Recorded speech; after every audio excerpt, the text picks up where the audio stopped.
Hi, this is Komal Chaudhary and I welcome to all at the YouTube channel Just65। और आज का हमारा session current affairs का रहने वाला है। हम हमेशा की तरह जो हमारा पैटर्न है कि पहले हम टॉपिक्स देखेंगे कि आज की क्लास में हम कौन कौन से टॉपिक्स कवर करने वाले हैं। देन हम डिस्कस करेंगे न्यूज़ को और अपने एग्जाम की तैयारी में धार देंगे, साथ ही साथ सिलेक्शन की संभावनाओं को बढ़ाएंगे। ठीक है, तो सबसे पहले हम डिस्कस करेंगे आज के अपने टॉपिक्स, यानी कि आज हम 12 जुलाई को क्या क्या डिस्कस करने वाले हैं रिगार्डिंग एग्जाम के पॉइंट ऑफ व्यू से। ठीक है, तो सबसे पहले हमारा टॉपिक रहने वाला है, कौन सा टॉपिक है? कोलंबिया और उज्बेकिस्तान। कोलंबिया और उज्बेकिस्तान न्यू डेवलपमेंट बैंक में शामिल हो गए हैं। एक इंपॉर्टेंट न्यूज है न्यू डेवलपमेंट बैंक से संबंधित, किससे? एनडीपी। ठीक है, हम ये कई बार डिस्कस कर चुके हैं इसका स्टैटिक पार्ट। आज सिर्फ हम न्यूज को डिस्कस करेंगे। स्टैटिक पार्ट हम कई बार डिस्कस कर चुके हैं प्रीवियस वीडियोस में, चाहे हम ब्रिक्स सम्मेलन की बात करें, चाहे जब वियतनाम को इसका सदस्य बनाया गया था एनडीबी का, तब हमने बात की थी। आज हमने बात करेंगे कोलंबिया और उज्बेकिस्तान को। नेक्स्ट न्यूज हमारा है कि बढ़ती हुई अधिक लंबी दूरी के पनडुब्बी रोधी रॉकेट के उपयोगकर्ता परीक्षण सफलपूर्वक संपन्न हो गए हैं। ये पनडुब्बी से संबंधित एक न्यूज है, इसको भी हम बहुत ही डिटेल में करने वाले हैं। और नेक्स्ट न्यूज हमारा है कि केंद्रीय मंत्री मनसुख मंडाविया ने अस्मित वेंट लिफ्टिंग लीग का उद्घाटन किया है। एक न्यूज ये रहने वाला है। और हरियाणा एशिया के सबसे बड़ा जंगल सफारी विकसित करने के लिए तैयार है। नेक्स्ट न्यूज हमारा ये रहने वाला है। और एक और इंपॉर्टेंट न्यूज है कि दिल्ली उच्च न्यायालय ने उदयपुर फाइल्स फिल्म की रिलीज पर रोक लगा दी है। श्यामा प्रसाद मुखर्जी के बारे में थोड़ा जानेंगे और जानेंगे हिरासत में क्रूरता संबंध प्राप्त करें और आपराधिक न्यायद्वार शुरू करें। कल भी हमने डिस्कस किया था कि अभी हाल फिलहाल में क्या हुआ है, एक न्यूज हिरासत में डेथ हो गई है, जिसको लेकर यह चर्चा का विषय बना हुआ है। ठीक है, तो हम देखेंगे अपने एग्जाम के पॉइंट ऑफ व्यू से क्या इंपॉर्टेंट रहने वाला है।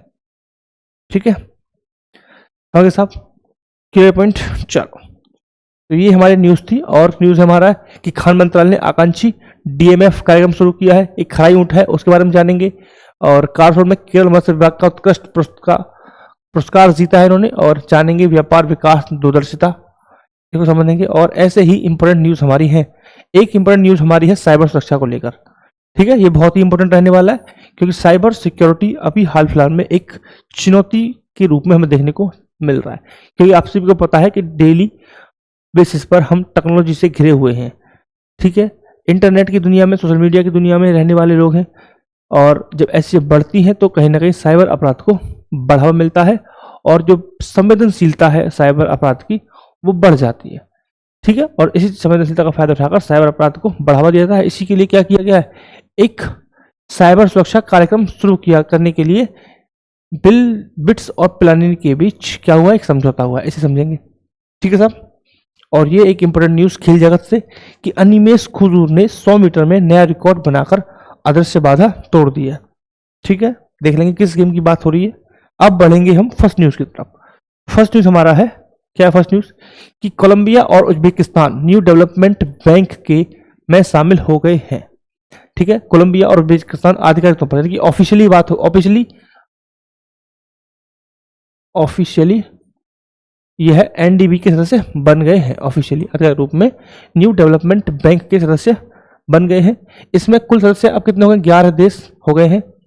एनडीबी का मुख्यालय कहाँ पे है? संघाई में है, आप सभी को पता है। और एनडीबी को हम डिटेल में पढ़ चुके हैं लास्ट क्लासेस में, जहां पर हमने शेयर्स की बात की थी। सबसे ज्यादा शेयर्स चाइना का है, और बहुत सारी चीजें हमने यहाँ पे बात की थी, लाइक फर्स्ट चेयरमैन कौन थे, कब स्थापना हुई। ठीक है, तो स्थापना की मैं बात करूं तो स्थापना हुई थी इसकी 2015 में। कब स्थापित हुआ है? तो स्थापित हुआ है 2015 में, इसे स्थापित किया गया था। अगर हम स्थापित की बात करें 2015 में इसे स्थापित किया गया था। और इसका उद्देश्य क्या है, ये क्या काम करता है? तो यह जो उभरती हुई अर्थव्यवस्थाएं होती हैं उनमें विकास परियोजनाओं को वित्त पोषित करता है, यानी कि फाइनेंस करता है। ठीक है, इसलिए इसको बनाया गया था।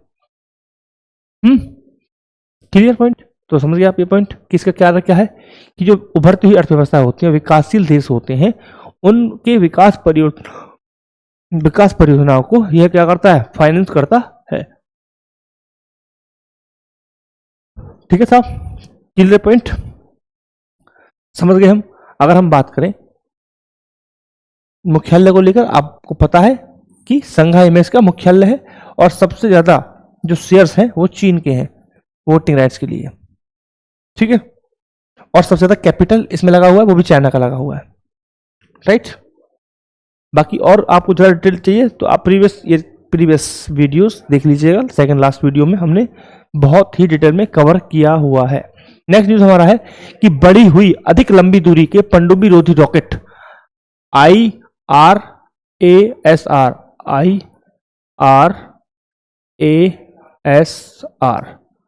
के उपयोगकर्ता परीक्षण सफलतापूर्वक संपन्न हो गए हैं। यह कब किया गया था? यह 23 जून से 7 जुलाई 2025 के बीच INS खरावती से किए गए थे। INS खरावती से किए गए थे। ASR को DRDO के पुणे स्थित आयुध संस्थान एवं विकास प्रतिष्ठान ARDEA द्वारा विकसित किया गया था। DRDO की एक सब्सिडियरी है जिसका क्या नाम है? आयुध अनुसंधान एवं विकास प्रतिष्ठान ARDE के द्वारा इसे क्या किया गया है? ARD के रूप द्वारा इसे विकसित किया गया है।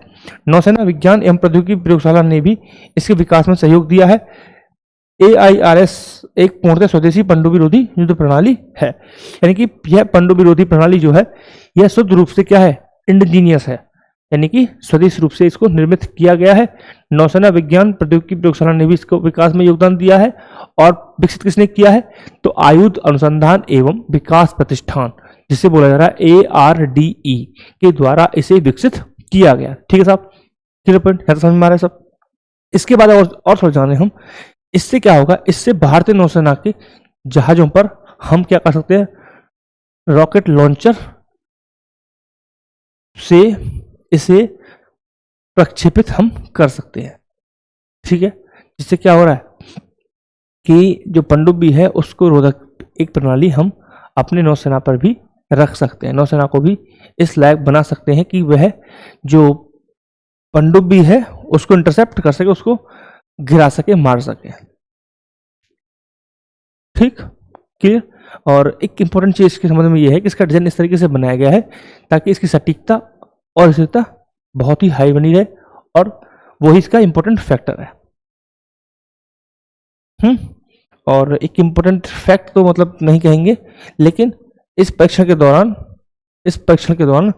17 परीक्षण किए गए ताकि एक रिलायबल हमको डाटा मिल सके, ताकि हम इसको एक अच्छे प्रोडक्ट के रूप में इसका क्या कर सकें? जांच कर सकें। चलो नेक्स्ट न्यूज क्या है हमारा?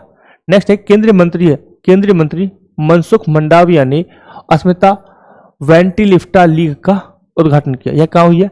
यह 8 जुलाई को स्टार्ट हुआ है। केंद्रीय युवा मामले एवं खेल मंत्री ने उत्तर प्रदेश के मोदी नगर में, कहाँ पे?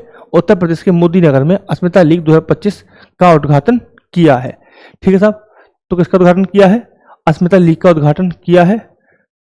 किसने किया है? केंद्रीय युवा एवं खेल मंत्रालय। ये कौन है? मनसुख मंडाविया ने।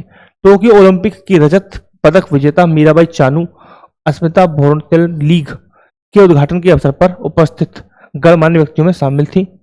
वित्तीय वर्ष 2025-26 के लिए 15 खेल विधाओं में कुल 852 अस्मिता लीग की योजना बनाई गई है। तो भाई अस्मिता क्या है? इस लीग का लक्ष्य क्या है? ठीक है, चलो स्टार्ट करते हैं। इस लीग का लक्ष्य क्या है? इस लीग का लक्ष्य है कि विभिन्न राज्यों और केंद्र शासित प्रदेशों से अधिक महिला एथलीटों को शामिल करना है। ठीक है, और कितने अधिक महिला? लगभग 70,000 से अधिक महिलाओं को इस खेल में शामिल करना है, एथलीट्स को शामिल करना है। जबकि हम बात करें पिछले सीजन की, तो पिछले सीजन में 27 खेल विधाओं में 550 लीग आयोजित की गई थी, जिनमें अगर महिला खिलाड़ियों की हम बात करें तो महिला खिलाड़ी थी 53,101 खिलाड़ियां महिला थी।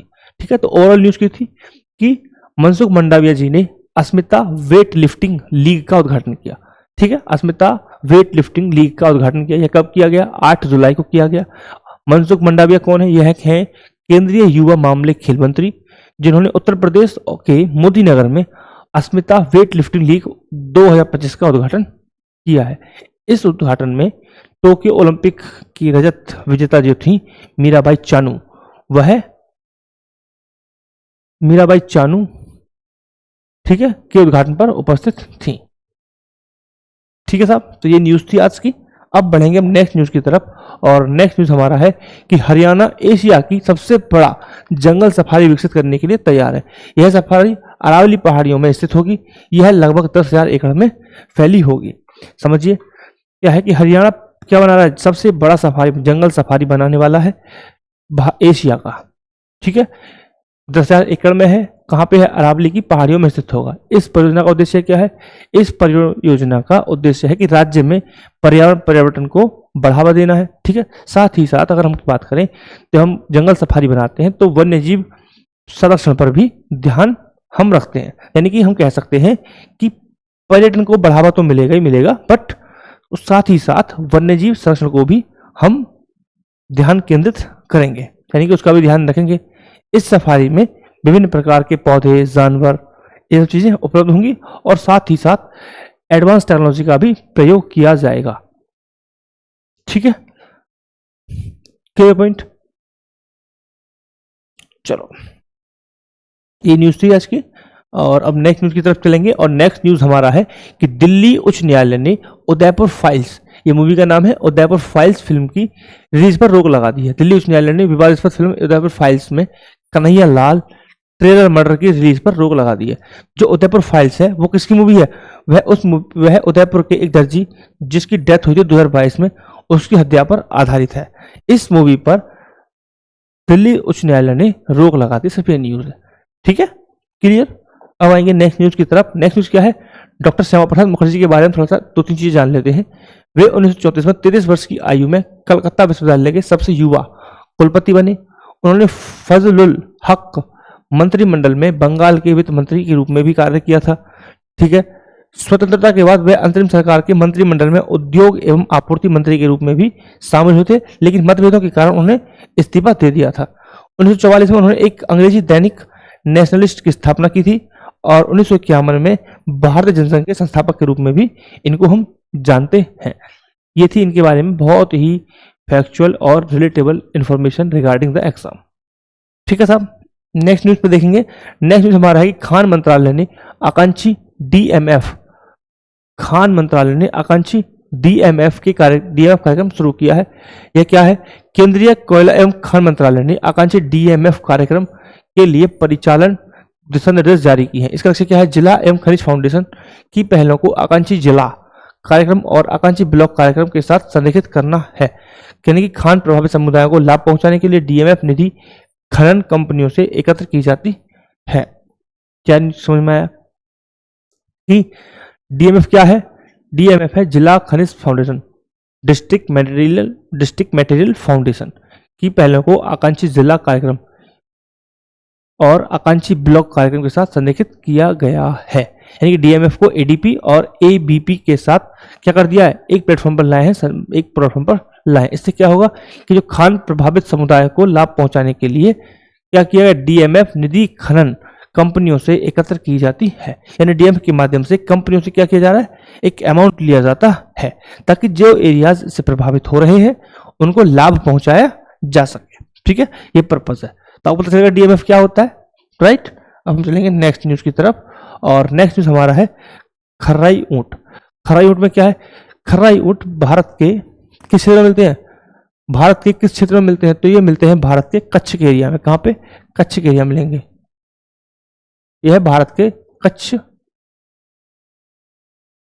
अरे यार,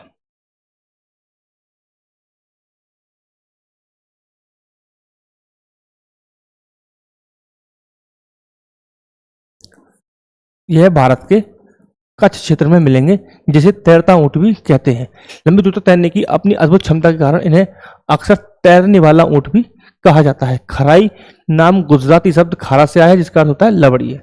ठीक है, ये टेक्नोलॉजी हो गई, मतलब खराई नाम क्यों रखा जा रहा है, टेक्निकल वर्ड हो गया। तो आपको इससे संबंधित एक फनी इंसिडेंट बताता हूँ। आप जाइए यूट्यूब पर और डालिए बस्सी। बस्सी एक स्टैंड अप कॉमेडियन है, इनका एक स्टेट वो है, हाँ एक एपिसोड है यूपीएससी का, वहाँ पे आपको चुटकुला मिलेगा खर्राई ऊँट का। ठीक है, तो खर्राई ऊँट क्या है, एक जिसे तैरने वाले ऊँट के रूप में भी हम जानते हैं, और यह बहुत ही दुर्लभ और अनोखी नस्ल होती है क्योंकि यह तैरने वाली नस्ल के रूप में जानी जाती है, क्योंकि यह लंबे दूरी तक अब तैरने की क्षमता इसमें होती है। ठीक है, इस नस्ल को अगर हम थोड़े और हम थोड़ा जानने की कोशिश करें तो हमने सर्च किया था, तो इस नस्ल को रबारी और फकीरनी जाट जनजातियों द्वारा, ठीक है, 400 से अधिक वर्षों से पाला जा रहा है, यानी कि जाटों ने इसे पाला है, आप ये समझ सकते हैं। ठीक है, पता चलेगा खराई ऊँट क्या है। तो जब आप वो बस्सी वाला एपिसोड देखेंगे तो आपको पता चलेगा कि खराई ऊँट क्या था, कि किस ऊँट की वो बात कर रहा था, तो वो कौन सा ऊँट है, वो ऊँट है खराई ऊँट। खराई में होता है खारा, लवड़िया। ठीक है, गुजरात का वर्ड है, राइट। अब आइए नेक्स्ट न्यूज की तरफ, और नेक्स्ट न्यूज क्या है कि कासरगोड ने केरल मत्स्य विभाग का उत्कृष्ट पुरस्कार जीता है। केरल के कासरगोड जिले ने मत्स्य पालन विभाग द्वारा उत्कृष्ट पुरस्कार जीता है, उत्कृष्टता का पुरस्कार जीता है। और किसके द्वारा जारी किया गया था, मत्स्य विभाग द्वारा, मत्स्य पालन विभाग द्वारा पुरस्कार दिया गया है। किसको, कासरगोड जिले को, कासरगोड जिला को यह पुरस्कार मिला है 2025 में। कब मिला है, 2025 में। ठीक है, यह पुरस्कार, हालांकि अगर हम बात करें, यह पुरस्कार वार्षिक राज्य किसान पुरस्कार का हिस्सा, जो वार्षिक होते हैं राज्य किसान पुरस्कार, उसका ही यह पार्ट है, जो जलीय कृषि में उत्कृष्टता को मान्यता देते हैं। जलीय कृषि के लिए यह दिया जाता है टाइटल, यह पुरस्कार दिया जाता है, जो राज्य किसान पुरस्कार का ही हिस्सा है, उसी का पार्ट है, राइट। चलिए आगे आते हैं। व्यापार और विकास दूरदर्शिता 2025 UNCTAD रिपोर्ट जारी हुई है। संयुक्त राष्ट्र व्यापार एवं विकास सम्मेलन ने trade and development for sites 2025 के अंतर्गत under pressure, uncertainty reception, global economic, है ना, और प्रोस्पेक्ट्स शीर्षक से अपनी एक वार्षिक रिपोर्ट जारी की है। यानी कि हम अगर बात करें तो ये क्या है, रिपोर्ट की बात की गई, रिपोर्ट है, रिपोर्ट का नाम है, और क्या नाम है रिपोर्ट का नाम, रिपोर्ट का नाम क्या है भाई, रिपोर्ट का नाम है uncertainty reception, global economic prospectus. ठीक है, ये है रिपोर्ट का नाम। किस द्वारा जारी की गई है, संयुक्त राष्ट्र व्यापार विकास सम्मेलन में इसे जारी किया गया है, यानी कि संयुक्त राष्ट्र व्यापार एवं विकास कार्यक्रम।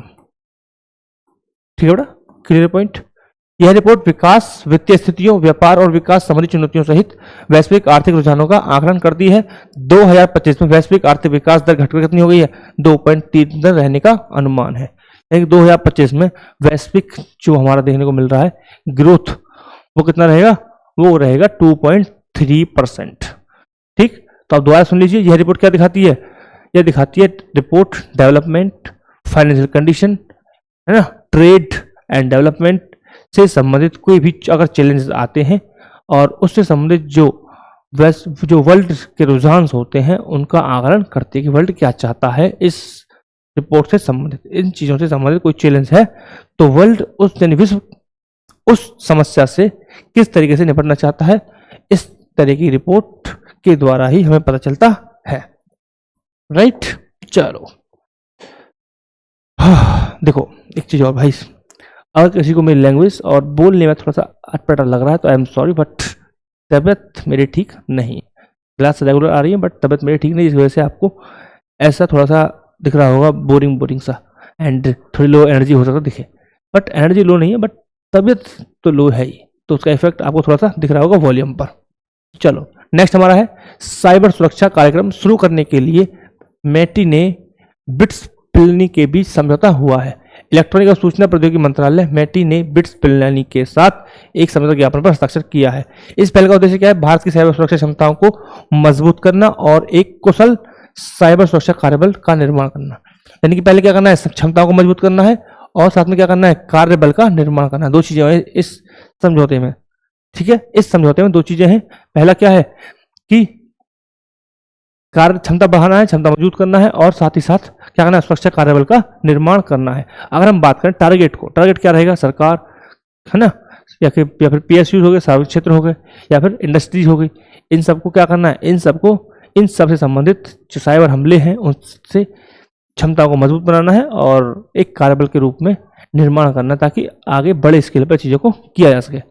ठीक है, तो इनिशियल में क्या देखना है, उद्देश्य क्या है, उद्देश्य अगर हम बात करें उद्देश्य क्या रहने वाला है, उद्देश्य को समझें तो साइबर सुरक्षा में व्यावसायिक विकास कार्यक्रम शुरू करना, यानी कि हम साइबर सुरक्षा संबंधित व्यवसाय विकास कार्यक्रम शुरू करना हमारा एक लक्ष्य है, उद्देश्य है।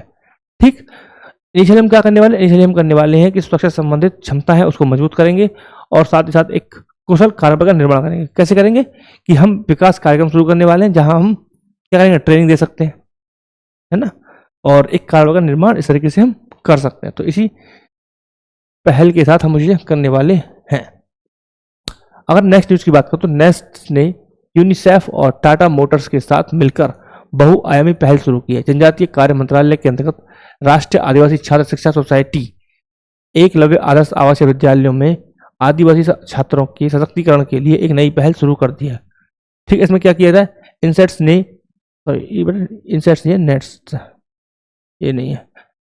ने यूनिसेफ इंडिया, टाटा मोटर्स और पूर्व नवोदय फाउंडेशन के साथ समझौता ज्ञापन किया है। क्या है, तलाश को यूनिसेफ के साथ साझेदारी के लिए लॉन्च किया गया। क्या है एप्लीकेशन, क्या है तलाश। ठीक है, तो जब क्वेश्चन आएगा तो आपको पूछेगा तलाश क्या है,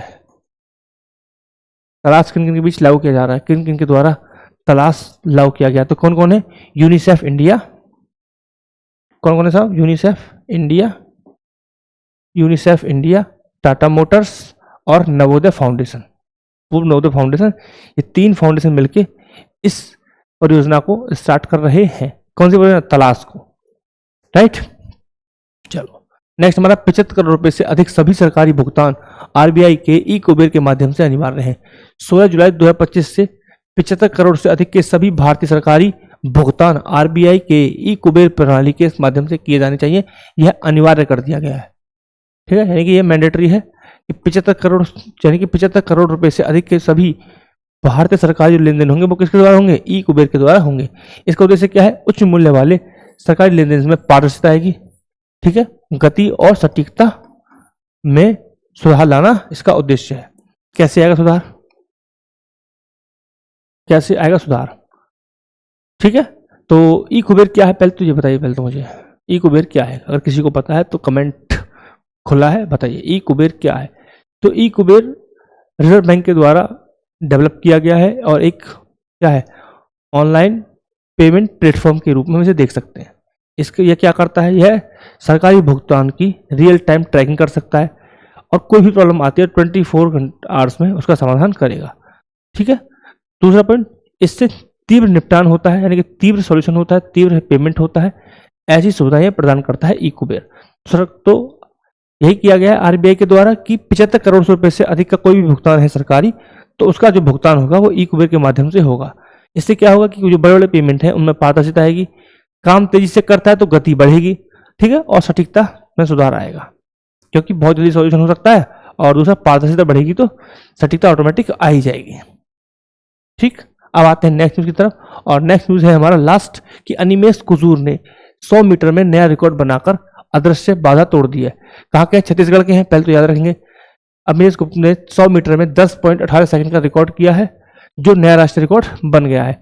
यह राष्ट्रीय रिकॉर्ड ग्रीस में ड्रोमिया इंटरनेशनल स्प्रिंट मीट में बनाया गया था। कब बनाया गया, ड्रोमिया इंटरनेशनल स्प्रिंट मीट में इसे बनाया गया था। यह छत्तीसगढ़ से है। इससे पहले अनिमेश की दक्षिण कोरिया में एशियाई एथलेटिक्स चैंपियनशिप में 200 मीटर दौड़ में 20.32 सेकंड में पूरी करके राष्ट्रीय रिकॉर्ड भी बनाया है। यानी कि अभी अनिमेश के नाम पर 2 रिकॉर्ड है फिलहाल के डेट में, 100 मीटर और 200 मीटर के लिए, 100 मीटर और 200 मीटर। तो 100 मीटर का कितना है, 10.18। वहीं अगर हम बात करें 200 मीटर कितना है, 20.32, और दोनों ही नेशनल रिकॉर्ड है इनके नाम। ठीक है, ये नेशनल रिकॉर्ड है, किसके नाम पे है, अनिमेश कुजूर के। कहाँ के हैं, छत्तीसगढ़ के हैं। तो आप स्टेट रिकॉर्ड टाइमिंग दोनों चीज याद रखेंगे। ठीक है, क्लियर। और नेक्स्ट न्यूज है, thank you very much for the watching this video, I hope it is helping you, thank you for watching.